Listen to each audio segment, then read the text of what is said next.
Hello everyone. आज इस video का टॉपिक है विभिन्न शिक्षण शास्त्रीय विषयों को संगठित करने के उपागम। इससे पहले अगर आप बीएड के सिलेबस का हिंदी ट्रांसलेशन चाहते हैं या फिर बीएड के नोट्स के वीडियो चाहते हैं तो डिस्क्रिप्शन बॉक्स में लिंक दिया हुआ है, वहां जाकर देख सकते हैं। और यदि आप मेरे चैनल पर नए हैं तो इसे सब्सक्राइब करके बेल आइकन दबा सकते हैं, जिससे आपको मेरे आने वाले वीडियो के नोटिफिकेशंस मिल सके। तो आइए शुरुआत करते हैं।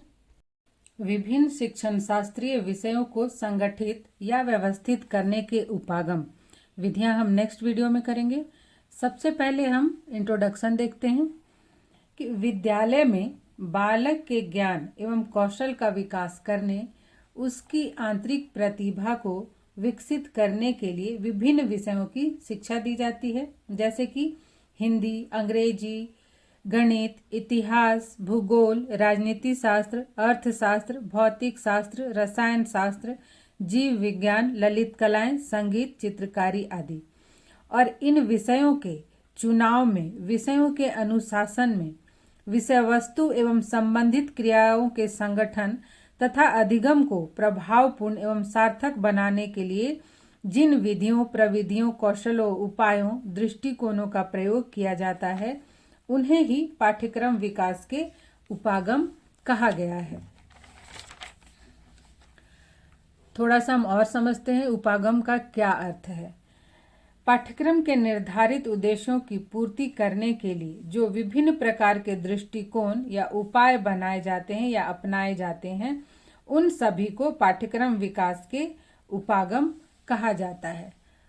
अब पाठ्यक्रम संगठन के उपागम कौन कौन से हैं?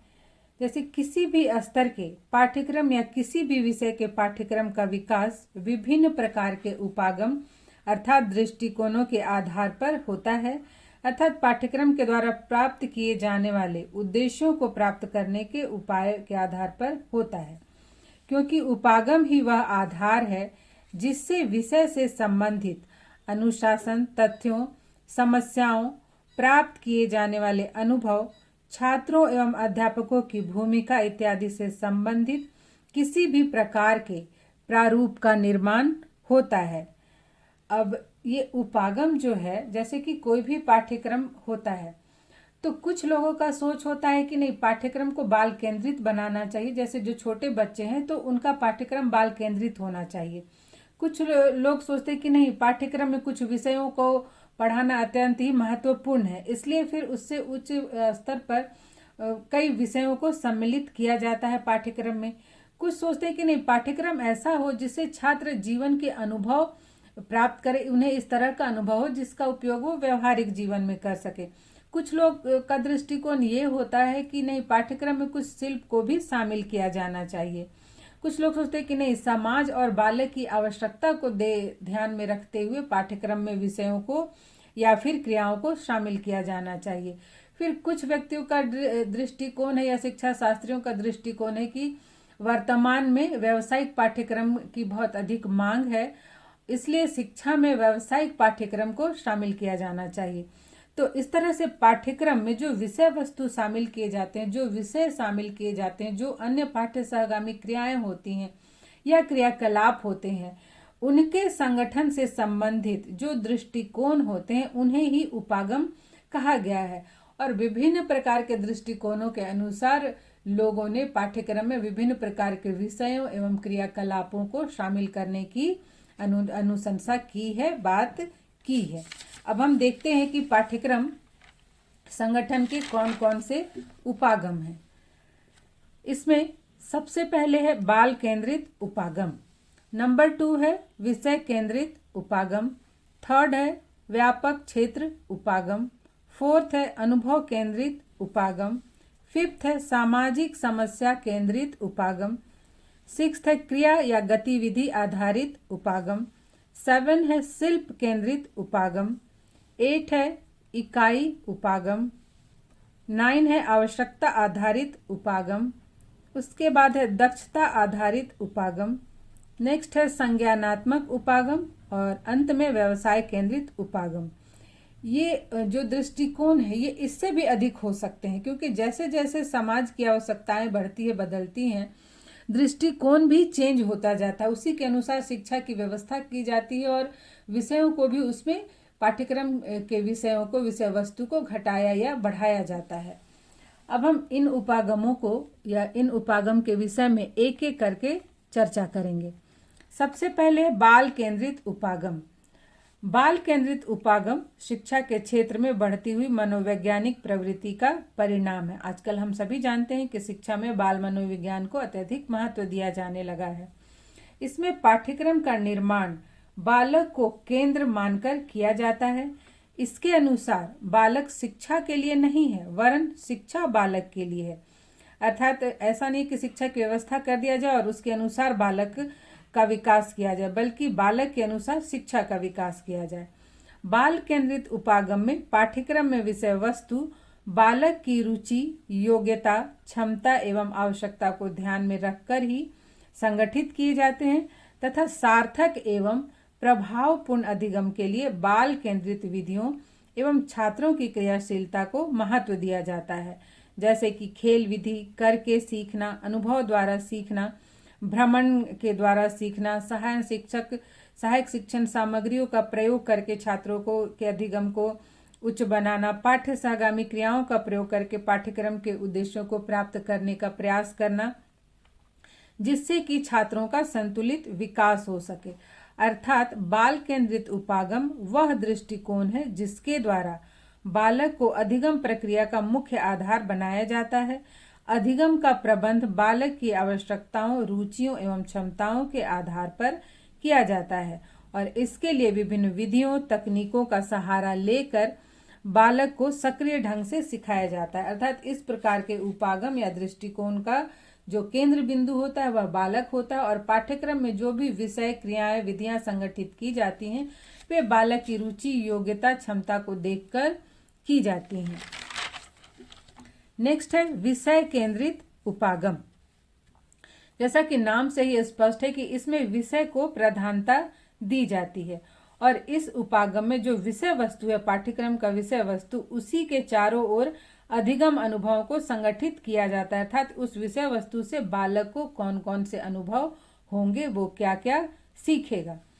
इसमें सर्वप्रथम विद्यालय द्वारा स्वीकृत एवं प्रत्येक विषय के विषय वस्तु का निर्धारण किया जाता है। अर्थात कि उस विद्यालय में क्या क्या विषय पढ़ाए जाएंगे और उस विषय में क्या क्या विषय वस्तु होगा, चैप्टर या टॉपिक होगा। जैसे कि पाठ्यक्रम को हिंदी, अंग्रेजी, विज्ञान, सामाजिक विज्ञान, गणित विषयों में बांटा जाता है। फिर इसके अंतर वस्तु जैसे विज्ञान में हो गया जीव विज्ञान, रसायन विज्ञान, भौतिक विज्ञान को शामिल करेंगे। सामाजिक विज्ञान में इतिहास, भूगोल, नागरिक शास्त्र, अर्थशास्त्र इत्यादि को शामिल किया जाएगा। फिर इन विषयों के अंतर वस्तु अर्थात उनके चैप्टर्स, टॉपिक निर्धारित किए जाएंगे। इसके बाद छात्रों को विषय संबंधी योग्यता को जांचने के लिए जो औपचारिक परीक्षणों का उपयोग होगा, उनके समस्या का समाधान एवं मूल्यांकन के लिए क्या युक्तियां या उपाय किए जाएंगे, इनका निर्धारण किया जाता है। अर्थात इस उपागम में विषय का ज्ञान देना ही महत्वपूर्ण होता है। विषय का ज्ञान देने के लिए उपयुक्त उपायों या युक्तियों या तकनीकों का उपयोग किया जाता है। तो विषय केंद्रित उपागम वह उपागम है जिसमें उन विषयों को अधिक महत्व दिया जाता है जो छात्र एवं समाज के लिए उपयोगी होते हैं और उन विषयों का ज्ञान ही छात्रों को विभिन्न विधियों और युक्तियों के माध्यम से दिया जाता है। नेक्स्ट है व्यापक या विस्तृत क्षेत्र उपागम। व्यापक क्षेत्र उपागम का तात्पर्य किसी पाठ्यक्रम के विस्तृत रूप से होता है। इस उपागम में अध्ययन के संपूर्ण क्षेत्र से संबंधित ज्ञान एवं बोध को एक व्यापक विषय वस्तु संगठन में लाने का प्रयास किया जाता है। एक समान विषयों की विषय वस्तु को एकीकृत करने का प्रयास किया जाता है। जैसे कि जीव विज्ञान का विस्तृत क्षेत्र पाठ्यक्रम विकसित करते समय प्राणी विज्ञान, वनस्पति विज्ञान, शरीर क्रिया विज्ञान, जीवाणु विज्ञान जैसे विषयों के सिद्धांतों, अवधारणाओं तथा ज्ञान को एक निर्देशात्मक इकाई के रूप में एकत्र करने का प्रयास किया जाता है। इसमें विषय से संबंधित ज्ञान के विभिन्न क्षेत्रों को सहसंबंधित तथा एकीकृत करने का प्रयास किया जाता है। उसी प्रकार से एक उदाहरण और कि जैसे पर्यावरण शिक्षा है तो इसका भी क्षेत्र अत्यंत व्यापक है और इसके पाठ्यक्रम में विश्व स्तर के विद्वानों के विचारों को सम्मिलित किया जाता है। पर्यावरण संरक्षण से संबंधित विभिन्न विधियों का भी समावेश होता है और इसके वैश्विक प्रभाव भी इसे विस्तृत बनाते हैं। इसी प्रकार से सामाजिक विज्ञान, तो सामाजिक विज्ञान में भी अगर उसके पाठ्यक्रम का संगठन किया जाता है, उसमें इतिहास, नागरिक, भूगोल, अर्थशास्त्र इन सब की मूल बातों को समाहित करके, सिद्धांतों को एकीकृत करके तब उसके पाठ्यक्रम का निर्माण किया जाता है। नेक्स्ट है अनुभव केंद्रित उपागम। अनुभव केंद्रित उपागम या दृष्टिकोण के अनुसार पाठ्यक्रम में बालकों के विकास के लिए पाठ्य विषयों पर बल न देकर अनुभवों पर बल दिया जाता है। इसमें अधिगम अनुभव के लिए भौतिक एवं सामाजिक वातावरण का अधिक से अधिक प्रयोग किया जाता है। इसमें सहायक शिक्षण सामग्री, संबंधित स्थल का भ्रमण इत्यादि का प्रयोग छात्रों को अनुभव प्रदान करने के लिए किया जाता है। यह पूर्णतः मनोवैज्ञानिक उपागम है, अर्थात छात्र को किसी भी विषय का ज्ञान देना हो तो उसके लिए भौतिक वातावरण या सामाजिक वातावरण का प्रयोग करके अनुभव के द्वारा ज्ञान दिया जाता है। इसके लिए सहायक शिक्षण सामग्रियों का भी प्रयोग किया जाता है। नेक्स्ट है क्रिया गतिविधि आधारित उपागम। इसके अनुसार पाठ्यक्रम में विभिन्न प्रकार की क्रियाओं व कार्यकलापों को विशेष स्थान दिया जाता है। कार्यों का आधार छात्रों की रुचि एवं योग्यताएं होती हैं। इसमें छात्र स्वयं की क्रिया द्वारा अर्थात करके सीखते हैं। कार्यों का चुनाव शिक्षक एवं छात्र दोनों के मिले जुले सहयोग से होता है। इस दृष्टिकोण पर आधारित प्राप्त ज्ञान स्थायी होता है। गांधी जी की बुनियादी शिक्षा का पाठ्यक्रम भी इसी उपागम पर आधारित था, अर्थात ये जो उपागम है, ये जो दृष्टिकोण है, ये करके सीखने पर आधारित है और इसमें छात्रों की रुचि और योग्यता के अनुसार ही कार्य निर्धारित किए जाते हैं और शिक्षक और छात्र दोनों के सहयोग से कार्य होता है। नेक्स्ट है सामाजिक समस्या केंद्रित उपागम। इस उपागम का अर्थ जैसा कि नाम से ही स्पष्ट है, इस दृष्टिकोण के अनुसार सामाजिक समस्याओं एवं उनके समाधान हेतु जो उपाय किए जाते हैं उन्हें ही पाठ्यक्रम का या शिक्षण अधिगम प्रक्रिया का अंग बना दिया जाता है। इससे ये फायदा होता है कि सामाजिक समस्याओं या मुद्दों के प्रति छात्रों में जागरूकता आती है और वो भी उन समस्याओं को, सामाजिक समस्याओं को प्रभावी ढंग से सुलझाने की योग्यता भी उनमें उत्पन्न होती है। उससे जो सामाजिक समस्या है उसके प्रति उनमें भी समझ उत्पन्न या समझ पैदा होती है। जैसे कि कुछ प्रमुख सामाजिक समस्याएं हैं, सामाजिक कुरीतियां, अंधविश्वास, जाति प्रथा, पर्यावरण संबंधी समस्याएं, रूढ़िवादिता की बातें, इन सबको पाठ्यक्रम में स्थान दिया गया है जिससे कि छात्र इन समस्याओं को समझें और इन समस्याओं का कैसे समाधान होगा उसे भी समझें और उनको समाधान करने के लिए तत्पर रहें। नेक्स्ट है शिल्प केंद्रित उपागम। इस उपागम के अनुसार शिल्प कलाओं को पाठ्यक्रम का केंद्र बनाकर शिक्षा प्रदान की जाती है।